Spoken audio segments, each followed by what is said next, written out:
وضو نہ ہو تو کیا موبائل سے تلاوت قرآن پاک کر سکتے ہیں؟ وضو نہ ہو تو موبائل سے بھی کر سکتے ہیں اور زبانی بھی کر سکتے ہیں. موبائل میں قرآن پاک ہو تو کیا موبائل واش روم میں بھی لے جا سکتے ہیں؟ موبائل میں قرآن کریم ایکچولی ہوتا نہیں ہے. جب اس کو آن کرتے ہیں، مخصوص بٹن دباتے اس کا جو بھی ٹچ کرتے ہیں، تو اس وقت یہ نظر حروف آتے ہیں، یہ عکس ہے. اوریجنل لکھائی تو ویسے بھی نہیں ہے. یہ اصل ادب بے ادبی کا تعارف اکثر اس پہ ہوتا ہے عرف پر. عرفاً اس میں کوئی مطلب ہے کہ بے ادبی اس کو بولتا نہیں ہے. باہر رکھیں گے تو پھر کسی چور لاکو کا کام ہو جائے گا نا، قیمتی چیز ہے. اسکرین پر اس وقت قرآن کریم کی آیات نظر نہ آتی ہوں تو واش روم میں لے جانے میں حرج نہیں ہے. لیٹ کر تلاوت قرآن کر سکتے ہیں؟ پاؤں سمیٹ کر سکتے ہیں. بے وضو کیا زبانی تلاوت قرآن کر سکتے ہیں؟ کر سکتے ہیں. کیا قرآن پاک پر کوئی چیز رکھ سکتے ہیں؟ نہیں رکھ سکتے. کپڑے یعنی یہاں تک کہ اگر قرآن کریم کسی باکس میں ہے اس کے اوپر بھی کپڑا نہیں رکھ سکتے. کسی کے ہاتھ سے اگر قرآن پاک چھوٹ جائے تو کیا کفارہ ہے؟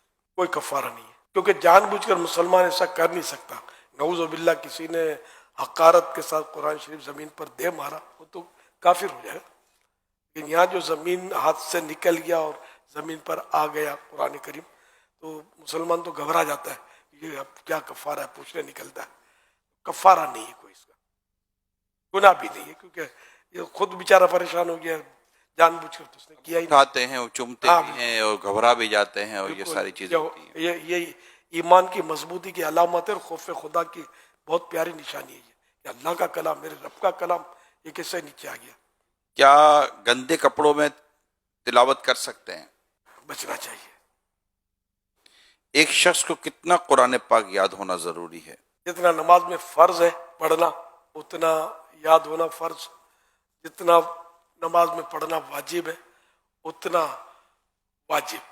تلاوت قرآن کے لیے کم از کم کتنے تلفظ کی ادائیگی کا لحاظ ضروری ہے؟ یہ تلفظ ہے کتنے حروف کی ادائیگی کا لحاظ؟ دوسرے حرف سے یہ ممتاز ہو جائے، نمایاں ہو جائے، یہ لکھا ہوا ہے. لیکن یہ کہ جو قاریوں نے حرف کی صورتیں بیان فرمائی ہیں اس طرح نکالنے کی ہر ایک کو کوشش کرنی چاہیے، یعنی کہ اتنا قرآن درست ہو جس کے بارے میں ما یجوز بہ الصلاۃ، جس سے نماز درست ہو سکے.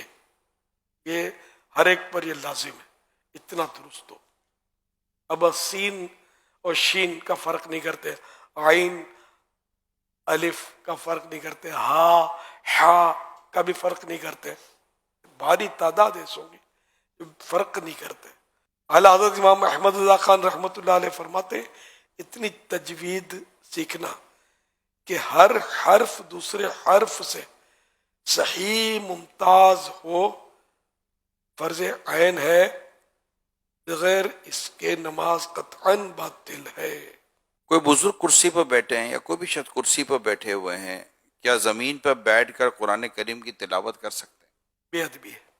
اگر کوئی قریبی کرسی پر بیٹھا ہوا ہے، کوئی زمین پر بیٹھے تلاوت کر رہا ہے، تو اب اگر کرسی پر بیٹھنے والا بیچارہ اپنی مجبوری سے بیٹھا ہے تو تلاوت کرنے والے کو چاہیے کہ کوئی اور جگہ چلا جائے، ہاں فاصلہ کر لے. مساجد میں اس وقت کرسیوں پر بیٹھنے کی کیونکہ تعداد بڑھ رہی ہے تو لوگ کرسی پر بیٹھ کر، جس کو نیچے بیٹھ کر نماز جو نہیں پڑھتے، جو کرسی پر بیٹھ کر نماز پڑھتے ہیں، تو یہ عموماً قرآن کریم بھی کرسی پر بیٹھ کر ہی پڑھ رہے ہوتے ہیں.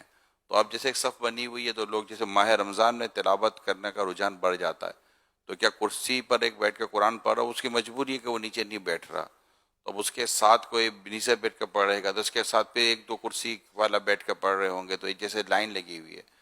تو اگر اس طرح مساجد میں کہیں ہو رہا ہو تو کیا یہ درست نہیں رہے گا؟ اصل در و مدار وہی ہے جو ارشاد فرمایا عرف کے اوپر ہے. تو بالکل ساتھ وہ بیٹھا ہوا ہے اس کے پاؤں کے پاس، تو اس کو دیکھ کے کوئی بھی تعجب کا کرے گا کہ یہ کیا ہو رہا ہے. تو اگر کچھ فاصلے پہ وہ بیٹھا ہوگا تو پھر اس سے وہ محسوس نہیں ہوگا کہ بے ادبی ہو رہی ہے. تو ایسے مقام پہ کچھ فاصلے پر وہ بیٹھ کر پڑھے.